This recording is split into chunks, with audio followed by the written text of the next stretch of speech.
I'm Billy S, welcome back to the channel. Today we're sneaking past scary moblins and using various items to solve weirdly specific puzzles in the environment, as I rank the Wind Waker dungeons from worst to best. Despite being a large 3D Zelda, it only boasts a handful of dungeons to its name, yet unlike a Majora's Mask where the pacing of the game lent itself to a 4-dungeon structure, Wind Waker is trying to be this grand pirate adventure on the high seas, and I just think 1 or 2 more dungeons would have been more interesting than that damned Triforce chart questline. Still, we got 7 of them to get through, and I think for the most part, they're well designed or have a concept to justify their existence. We're gonna have some fun today, so be sure to parry that subscribe button to stay up to date on all my future videos, and let's jump in. All 7 Legend of Zelda Wind Waker dungeons, ranked. Let me know your favorites down below. At number 7, we have Ganon's Tower, the final dungeon of the game. To put it bluntly, Ganon's Tower is an incredibly weak final dungeon that feels very tacked on to the game to give Ganon another evil fortress for you to get through. Even the outside visuals are weak, with the entire complex obscured behind a mountain so you can only see the peak. Once inside, the main challenge you'll face are 4 boss rematches against the regular dungeon bosses of the game: Gohma, Kale Demos, Jalhalla, and Molgera. Now, I'm a Mega Man fan, so I'm used to the concept of a boss rematch stage, and I think with both Gohma and Kale Demos, the concept works. You get to kill these bosses at a much quicker pace due to your stronger Master Sword. But then Jalhalla and Molgera are the exact same as their prior fights, since your sword never really got any stronger. I counted, it takes the same amount of hits to kill Molgera in Ganon's Tower than it took to kill her in the Wind Temple. I do like the rooms prior to each boss, which test you on the skills you gained in their dungeons. The Jalhalla room asking you to freeze choo-choos to hold down pressure plates was super fun, for example. I struggled more than I care to admit with the Gohma path because I kept screwing up the timings with the grappling hook skill issue on my part. What wasn't a skill issue was the audacity of the caucasity of this fucking P-hat in the Kale Demos path. I have never yelled at a P-hat like this. Oh, and the Molgera corridor exists, I guess? The second half of the tower is dedicated entirely to Phantom Ganon's maze of repetitive encounters, where you have to defeat the boss in each room with a single hit before using the door his sword hilt points to progress. Once you get the light arrows, you kill Phantom Ganon, climb some stairs, and the final bosses await. Using the light arrows to kill the last few enemies in the tower is super satisfying though, I won't lie. The Puppet Ganon and Ganondorf boss fights are a nice final cap to the dungeon, but I put far less weight on the boss fights themselves because I've already ranked them on their own in a prior video. If I'm looking solely at the dungeon itself, it's just lacking cohesiveness, and you could argue the entire dungeon is just reusing old assets, be it bosses, dungeon aesthetics, or mini-bosses. I think it's fair for it to bottom on today's ranking. But I do want to shout out the moment after the Puppet Ganon fight where you actually have to climb after Ganondorf through the rafters of the room.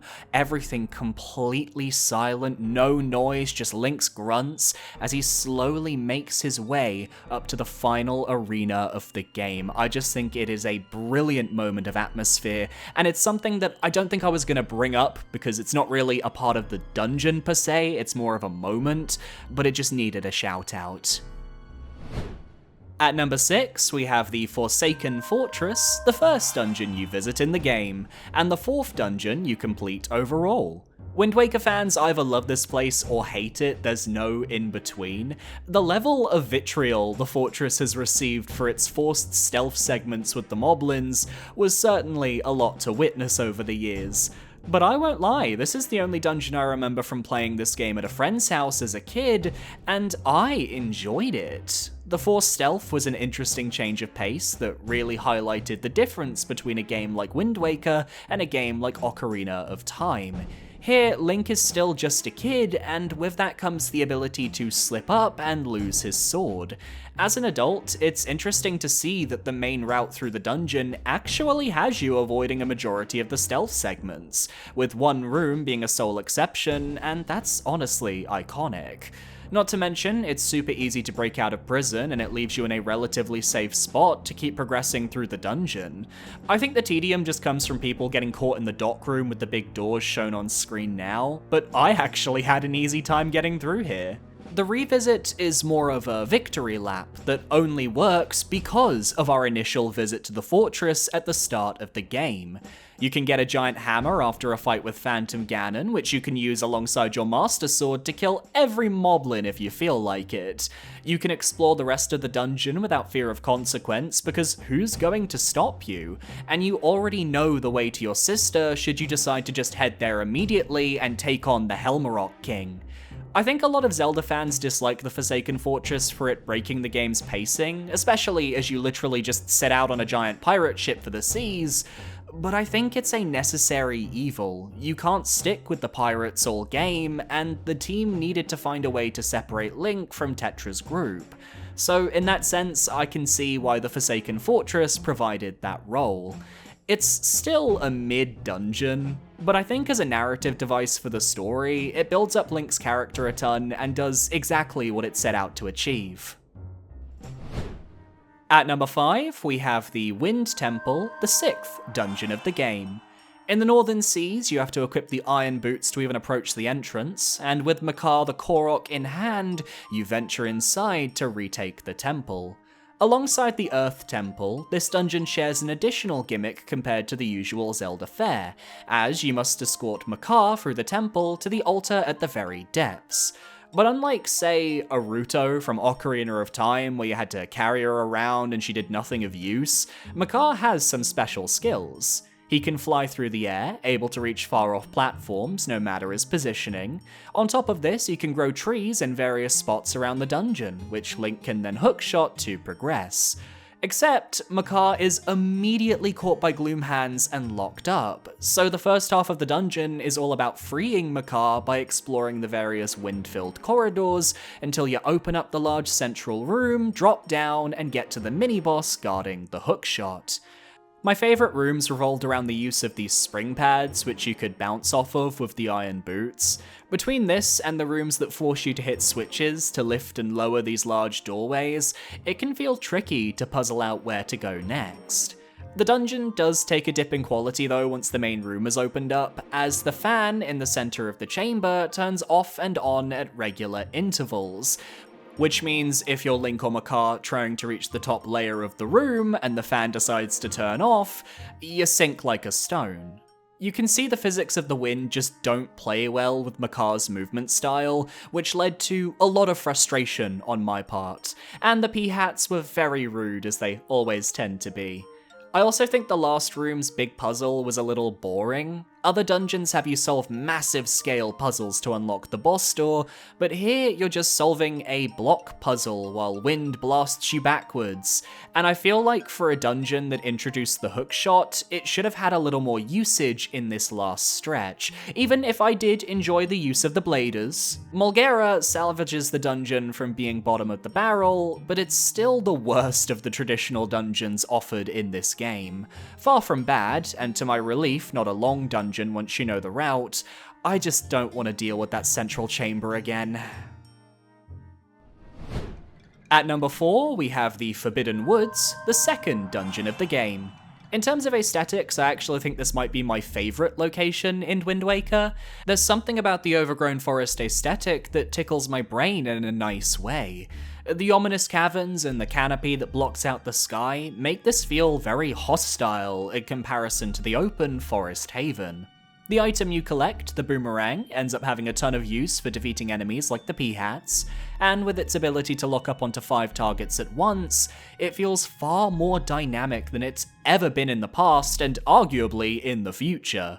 The Korok leaf, which you just obtained prior to the dungeon, is also used throughout as a way to blow fans, sail through the air, and push along wooden platforms. And the grappling hook from Dragon Roost Cavern continues to stay relevant as well, I love that. The main obstacles here are these flowers that cover certain doorways. They start as singular bulbs that you can throw nuts at to destroy them, but eventually you'll find doorways with multiple bulbs that can only be taken out with the boomerang. There's a proper mini-boss in Mothula who you have to knock down from the air in order to slay, and while they become a regular enemy for the rest of the game, I think their introduction is well designed. There are optional treasure rooms that require a lot of skill to figure out, such as this room where you need to open a chest that has one of the bulbs blocking it, but if you get too close, it locks up. So you have to throw a bomb through a hole in the ceiling, and boom, that's how you do it. The little raft segment with the Octoroks just before the boss key sticks out in my mind. It's a fun moment leading up to the collection of said key. There's the vine room where you have to navigate around an empty room with vines appearing from below. It's the same mechanics they used all the way back in Ocarina of Time's Fire Temple, but I really like the theming of it here. This dungeon feels alive, because it is. Kale Demos, the boss, has its tendrils all across the Forbidden Woods, and you always have this sense that you're being watched, or that the platform you're on could give way at any second. Some of them even move in the main room, emphasizing this feeling. Always love a dungeon where the main goal is to cut down a large platform or obstacle so that it crashes into the floor below, giving Moonlit Grotto Oracle of Ages tease.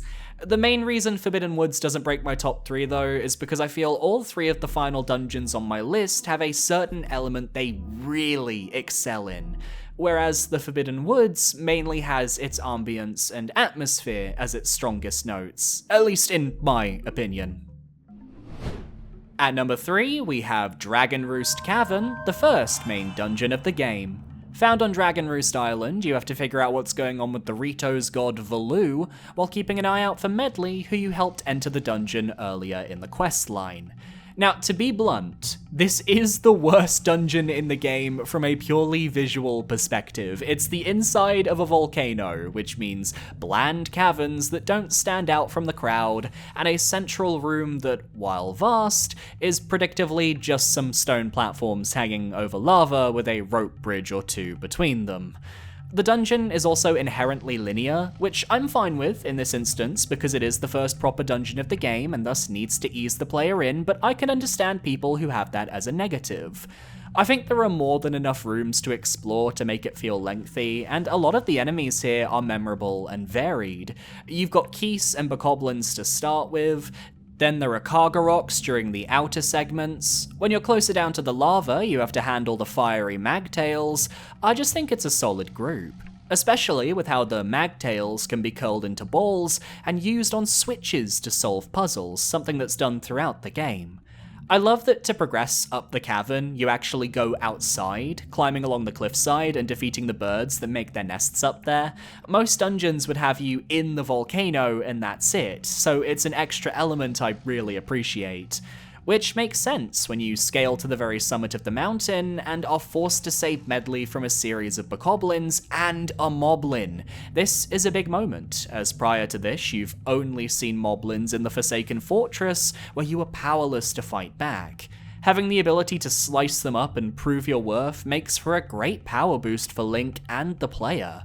And the dungeon item, the grappling hook, ends up having an insane amount of use here and throughout the entire game.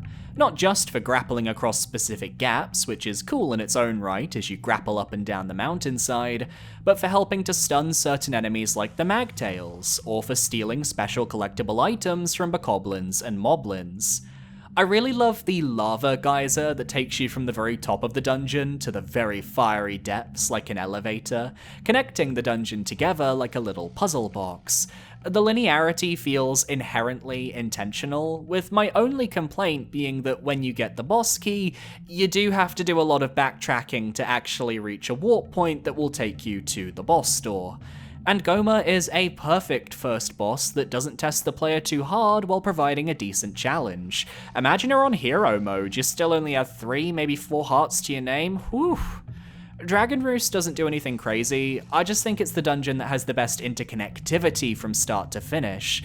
With every other dungeon except the Wind Temple, once you're done with a specific floor or a specific chunk of the dungeon, you move on and you don't find yourself wrapping back around to it again, which makes Dragon Roost's main chamber stand out in stark contrast to this. I don't know, I just think it's pretty neat. At number 2, we have the Tower of the Gods, the third dungeon of the game. Found by placing 3 ancient pearls in their corresponding statues, this dungeon rises from the depths to test Link to see whether he truly is the hero of the winds. What I love about this dungeon is that it actually uses the King of Red Lions. The first floor is entirely dedicated to a large water-filled room that requires you to sail around to the various doorways and platforms on offer. You can tackle this area in any way you like, and the puzzles all revolve around how the water raises and lowers in each of the various side rooms. It's a nice change of pace, albeit I wish the boat moved a little faster than he actually does. The pain of being indoors means there's no actual wind for the King of Red Lions to sail with, so it's more about lightly bobbing over to a specific area. You have to move 2 statues to their pedestals in the main room so that the waterfall at the room's center closes up, revealing the path forwards. It's the second half of the dungeon I think we all remember though, as you're then taught the command melody, and it's up to you to navigate 3 much larger statues to the central chamber to activate an elevator. While the progression is very linear here, each of the 3 wings of the dungeon have their own little side rooms to explore with their own puzzles to solve. I think the idea of commanding the statues to move is quite cute, and because you can't just carry them the whole way due to the way certain rooms are laid out, you really have to think about how to progress. You also get the hero's bow from this dungeon, a Zelda staple, complete with a fight against the most attractive Darknuts in the series. 2003 called, and apparently the Darknuts are turning people into furries. They're some of the toughest enemies in the game, and I really like how you have to use the parry system to get behind them and slice their weak points, stripping their armor down until they're vulnerable. We get classic bow puzzles with giant eyes and shootable switches and all that fun stuff, but I feel the dungeon ends a tad too quickly when you reach the final floor. You solve 1 room to get the boss key, and then you're immediately at the end of the dungeon. Why is the outside segment so quick? It would have been more interesting to have something similar to Dragon Roost, where you go between the outside and inside of the dungeon while working your way upwards. I also think the bow should have been given to the player before you reach the main central room, so that you could tackle any of the 3 statues needed to unlock the elevator in any order you want. But hey, that's just my non-linearity desires talking. Tower of the Gods is great, has well-defined lore, plays around with a new mechanic, and uses the boat system. I just have one dungeon I prefer that tad bit more. At number 1, we have the Earth Temple, the 5th dungeon of the game. In the Southern Sea near your home island, you have to bring Medley here so she can become the Sage of Earth and help bring the Master Sword back to full power. The Earth Temple feels like a redux of the Shadow Temple meets the Spirit Temple from Ocarina of Time, a dungeon that continues to go deeper and deeper into the ground, with the main challenges being how to get from floor to floor while doing a bunch of light puzzles, yay! The enemy variety is entirely focused around undead creatures and the darkness within. You've got dark choo-choos that can only be defeated when shined upon with light, which also doubles them as weights for different pressure plates since they get turned to stone. You've got the Wind Waker variant of Pose, which are these creepy little gremlins in multicolored suits that look a bit like Tingle, who have the dangerous ability to flip around your controls if they possess you. Floor Masters are everywhere. You've got bubbles floating around, some of which can halt you from using items. There's some Stalfos mini-bosses who I still struggle with to this day. And of course, the most infamous enemies in Wind Waker, the Redeads. The giant maws lined with gnashing teeth, the horrifying screeches, and the way they clamber onto Link to bite down on his skull. Ugh, I don't like them. Great designs, would love to see them in a modern Zelda, but they are a bit of a pain to fight. I love the coffin rooms where you have to tempt them into falling open, especially the one where you have to find a key inside one of the coffins whilst avoiding the Redeads. Then, because this is a late game Wind Waker dungeon, you also have Meevee with you, who can glide across gaps, you can chuck her up to high ledges, and she can use her mirror harp to defend you and solve puzzles. Alongside your own mirror shield you collect during the dungeon, you can work together, and I think it's fantastic. I didn't remember how in-depth the final puzzle room of the Earth Temple was, with you needing to bounce the light off of Meevee onto Link, and then to wherever you needed to aim it. It was astounding. I genuinely don't think there's anywhere else the game could have taken the dungeon's concept, but I love that they gave us this giant room to explore and solve in order to reach the boss key. Every Zelda dungeon should end with a room that tests all your knowledge before a boss, and this was a perfect example. Another video game I played recently that has this exact same methodology is Crosscode, where every final room before the boss would be this major puzzle testing everything you've learned, and I just think it works for Zelda so well. This is a perfectly paced dungeon, with the difficulty ramping up as you go, while not being so difficult that you get frustrated. The escort system was relatively simple to use, and Meevee listened to me a majority of the time. Every once in a while, she wouldn't come through a door when she should've, but hey, it's a game from 2003, I can give it a little grace. It's just got a level of care put into it that I think dwarfs the rest of the dungeons in the game, and even though it's got my least favourite boss fight at the end, that doesn't change much because Jalhalla is still a fun fight with a solid concept. So Earth Temple, congrats, the gold Meevee is yours. And that's my list. Which Wind Waker dungeon is your favourite? Let me know down below, and be sure to parry that subscribe button so you can stay up to date on all my future videos. The next Zelda game I'll be covering is the Minish Cap, so keep an eye out for that one. And a massive shout out to my YouTube channel members for supporting me for another month. You guys are amazing, thank you so much. It is $4.99, it gets you early access to certain videos, a shout out in the description, and at the end of videos as well. If you want to follow me on social media, check out my Blue Sky, that's where I'm most active, and I will see you next time for another video. Adios!